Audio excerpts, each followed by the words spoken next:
Hello students, मैं doctor Garima Siha, assistant professor public administration, government MS college Bikaner. Today we will discuss state administration, which is your second paper in MGSU University, BA Part 2. So our topic is governor. Governor is a nominal state executive. Governor कौन होता है?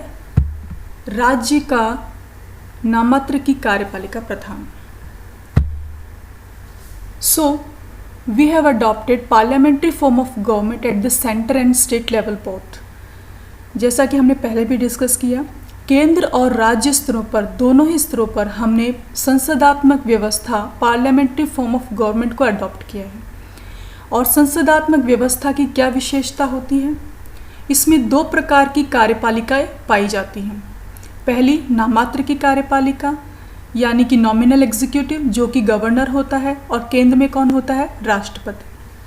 और दूसरा होता है वास्तविक कार्यपालिका प्रधान यानी कि रियल एग्जीक्यूटिव, जो कि केंद्र में प्रधानमंत्री और उसकी मंत्री परिषद होता है और राज्य में मुख्यमंत्री और उसकी मंत्री परिषद. जो आर्टिकल 154 है वो राज्य की कार्यपालिका शक्तियों की बात करता है. Article 154 says that executive power of the state shall be vested in governor. राज्य की कार्यपालिका शक्तियाँ किस में निहित होंगी? गवर्नर में. And shall be exercised by him directly or through subordinate to him. और वह इन पावर्स का, एग्जीक्यूटिव पावर्स का स्वयं और अपने अधीनस्थ अधिकारियों के माध्यम से संपादन करेगा. तो ये जो वर्ड सबॉर्डिनेट है, यहाँ पर ये सबॉर्डिनेट वर्ड है, ये मिनिस्टर्स और चीफ मिनिस्टर्स को इंडिकेट कर रहा है. यानी राज्यपाल के जो सबॉर्डिनेट हैं वो कौन है? मुख्यमंत्री और उसकी मंत्री परिषद.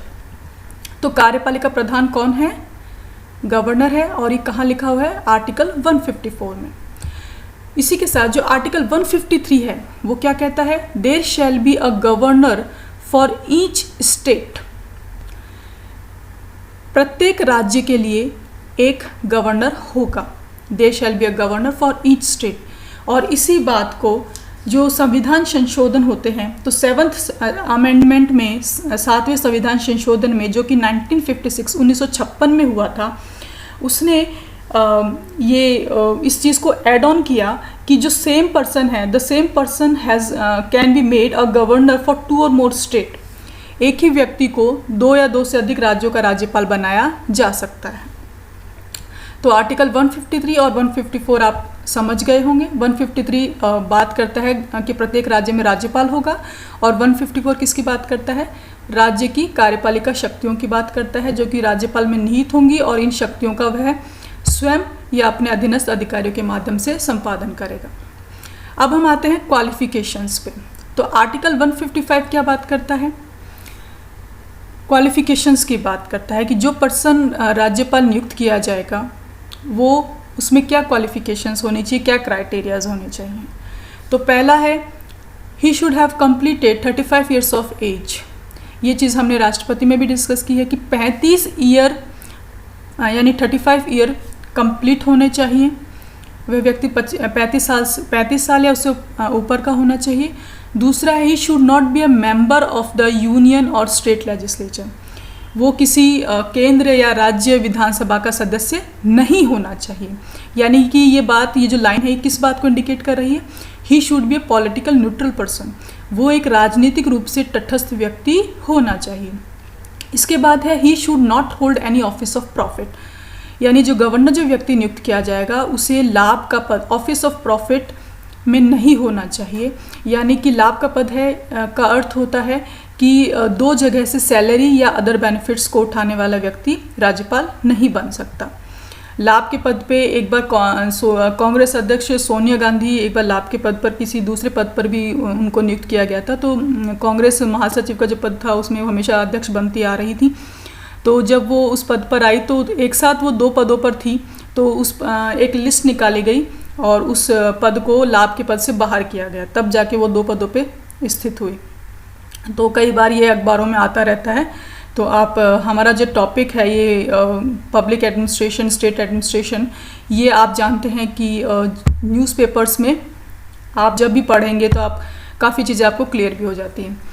तो गवर्नर कौन होना चाहिए? क्वालिफिकेशंस में हमने बात की, 35 ईयर्स ऑफ एज होना चाहिए। He should not be member of union और स्टेट लेजिस्लेचर, केंद्र या विधानसभा का सदस्य नहीं होना चाहिए, और should not hold any office of profit, किसी लाभ के पद पर भी नहीं होना चाहिए। इसी के साथ मानसिक दिवालियापन, मानसिक रूप से दिवालिया व्यक्ति नहीं होना चाहिए, और किसी कदाचार में या किसी भी अनैतिक स्थिति में, अनैतिक गतिविधियों में वो व्यक्ति नहीं होना चाहिए।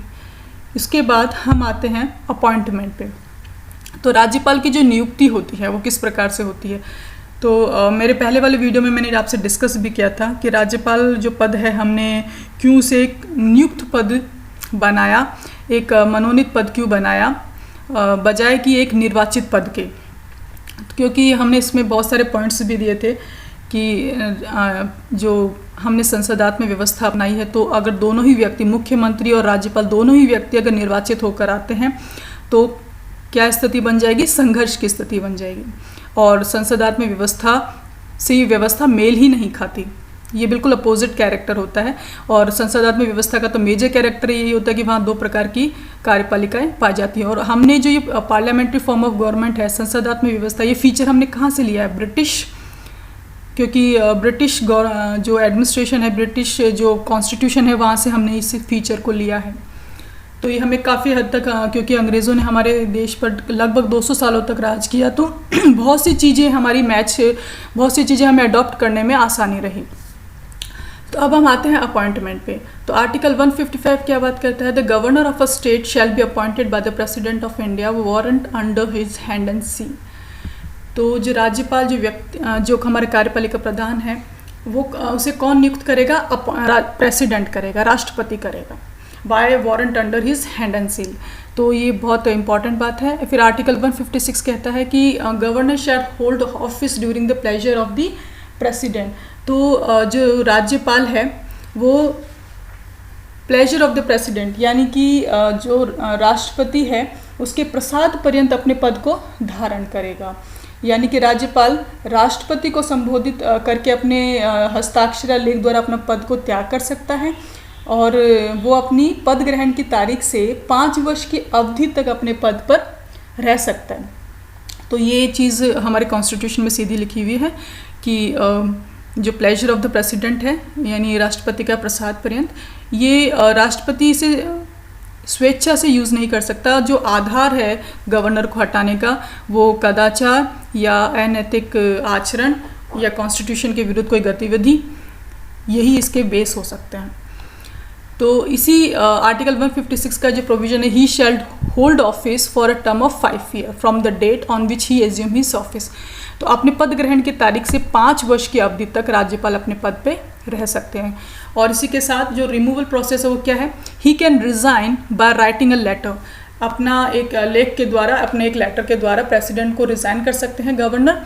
और वैसे देखा जाए तो संविधान में कोई भी इम्पीचमेंट प्रोसेस या रिमूवल की प्रोसेस की, किस प्रकार राज्यपाल को हटाने की जो प्रोसेस होनी चाहिए, उस प्रोसेस के बारे में संविधान में नहीं लिखा हुआ है। Only pleasure of the president लिखा हुआ है। तो इसी के साथ आप ये चीज़ समझ गए होंगे। अब हम आते हैं बहुत ही इम्पॉर्टेंट, जो हमारे एग्जाम में पूछा जाता है, powers and functions of the governor. तो आर्टिकल 154 में हमने बात की थी कि एग्जीक्यूटिव पावर्स जो होती हैं वो किस में निहित होती हैं? कार्यपालिका शक्तियाँ राज्यपाल में निहित होती है, और वह इन शक्तियों का स्वयं और अपने अधीनस्थ सबऑर्डिनेट्स के द्वारा संपादन करेगा। तो जो पहली एग्जीक्यूटिव पावर है वो क्या है? It covers all the subject on which the state legislature can enact laws.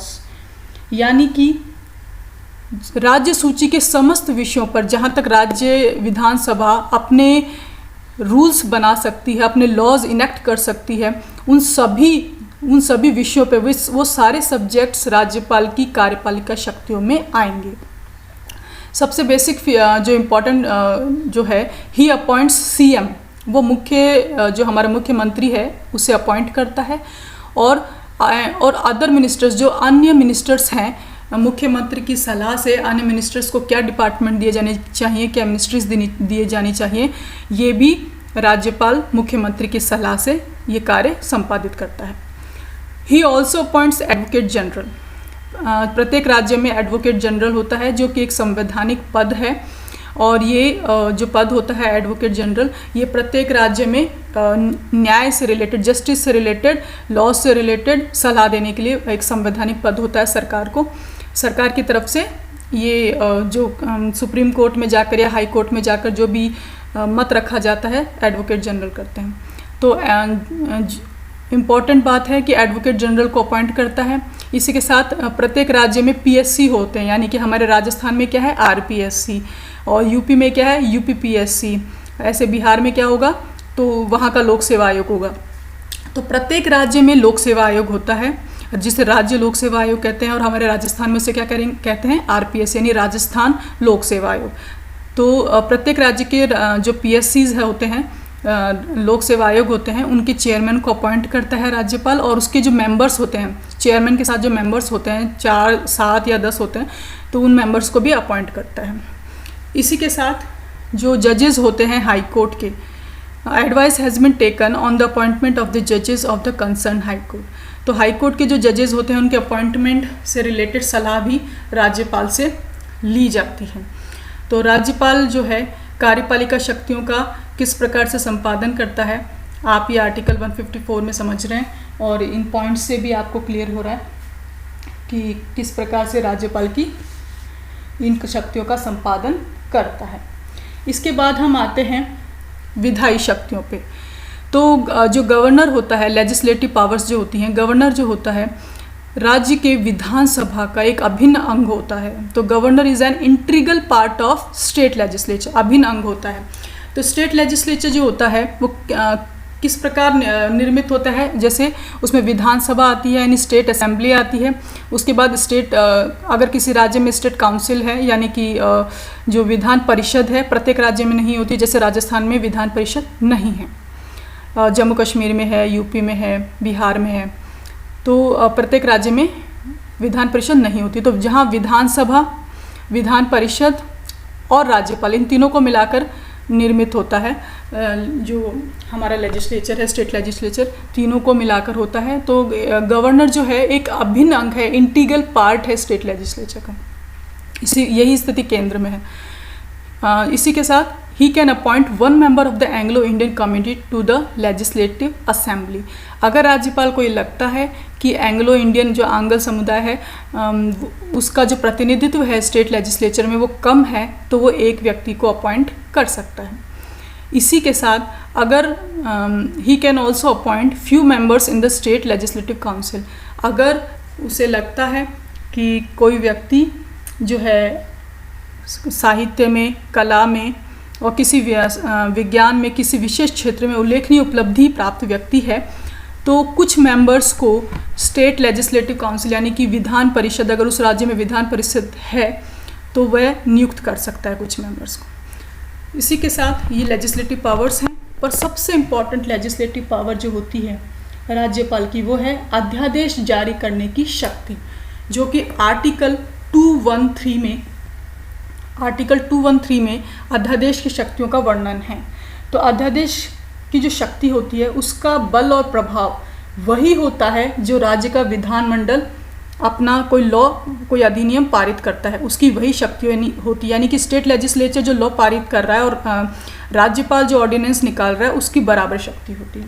तो ये अध्यादेश कब निकाला जाता है? ये अध्यादेश जो है विधानमंडल की बैठक प्रारंभ होने के 6 सप्ताह तक क्रियाशील रह सकता है। यानी कि जब विधानमंडल अपने सेशन में नहीं हो, when state legislature is not in session, यही इसके कंडीशन है। और ऐसी आपात स्थिति आ जाए, यानी कि ऐसा इम्पॉर्टेंट इशू आ जाए, मैटर आ जाए कि स्टेट लेजिस्लेटिव असेंबली तो नहीं बैठ सकती, तो गवर्नर अध्यादेश की शक्ति, सरकार जो है गवर्नर की अध्यादेश की शक्ति के माध्यम से लॉ निकाल सकती है। तो ऑर्डिनेंस पावर जो है आर्टिकल 213 में दे रखी, बहुत इंपॉर्टेंट पावर है। और इसकी जो वैधता है वो कब तक रहती है? जब विधानमंडल की जो बैठक प्रारंभ होने के 6 सप्ताह तक क्रियाशील ये जो लॉ अध्यादेश है क्रियाशील रह सकता है। यानी कि 6 सप्ताह का अर्थ है कि अगर मैक्सिमम जो पीरियड है वो 7.5 महीने हो सकता है। जैसे 3 सेशन बैठते हैं स्टेट लेजिस्लेचर के, मानसून सेशन, विंटर सेशन और समर सेशन, और 2 सेशन के बीच में 6 महीने से ज़्यादा गैप नहीं होना चाहिए। तो 6 महीने और ये 6 सप्ताह की जो मैंने बात की, तो टोटल 7.5 महीनों से ज़्यादा कोई भी अध्यादेश लागू नहीं रह सकता। तो सरकारें कई बार इस अध्यादेश की शक्तियों का भी इस्तेमाल करके काफ़ी जो ऐसा लगता है कि स्टेट लेजिस्लेचर में वो लॉ पारित नहीं हो पाएगा, तो कई बार इस ऑर्डिनेंस की पावर का भी मिसयूज़ किया जाता है और इस माध्यम से सरकार अपनी मंशा को भी पूरा कर पाती है। तो ऑर्डिनेंस की जो पावर है ये बहुत ही इम्पॉर्टेंट है, लेकिन अगर 6 सप्ताह से पहले ही विधानमंडल उस अध्यादेश को अस्वीकृत करने का प्रस्ताव पारित कर दे तो वो अध्यादेश रद्द और समाप्त समझा जाएगा। तो राज्यपाल की जो अध्यादेश जारी करने की शक्ति है वो किस प्रकार है आप समझ गए होंगे। इसी प्रकार आगे हम आते हैं जुडिशियल पावर्स पे। तो आर्टिकल 161 जो है वो राज्यपाल की जुडिशियल पावर, न्यायिक शक्तियों की बात करता है। तो जिन विषयों पर राज्य की कार्यपालिका शक्तियों का विस्तार होता है उन विषयों संबंधी बातों पर ही, यानी विधि के विरुद्ध ही अपराध करने वाले व्यक्ति के दंड को राज्यपाल कम कर सकता है। Governor has also possess the power to grant pardon, यानी कि कोई व्यक्ति है जिसने स्टेट लेजिस्लेचर के लॉज के अकॉर्डिंग अपराध किया है और उसका अपराध सिद्ध हो गया है, तो वह व्यक्ति उसके अगर राज्यपाल के पास याचिका लेकर आता है तो ऐसे व्यक्ति को राज्यपाल माफ़ भी कर सकता है। कैन ग्रांट पार्डन, यानी कि पूर्णतः माफ़ कर सकता है pardon. Reprieve, respite, remission, suspend, remit और कम्यूट। कम्यूट का अर्थ होता है लघुकरण, यानी कि जो 7 वर्ष की है तो 5 वर्ष की सज़ा कर दी गई।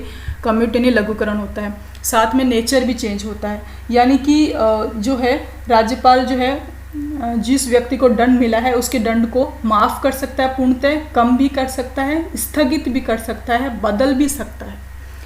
तो ये जो पावर्स हैं ये राज्यपाल की बहुत ही उल्लेखनीय पावर है। 161 में राज्यपाल की जुडिशियल पावर्स का वर्णन है।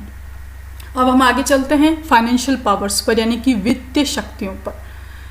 तो जो सबसे इम्पॉर्टेंट शक्ति है वो है no money bill can introduce in state legislature without his prior consent. कोई भी धन विधेयक जो मनी बिल होता है वो राज्यपाल की पूर्व स्वीकृति के बिना प्रस्तुत नहीं किया जा सकता।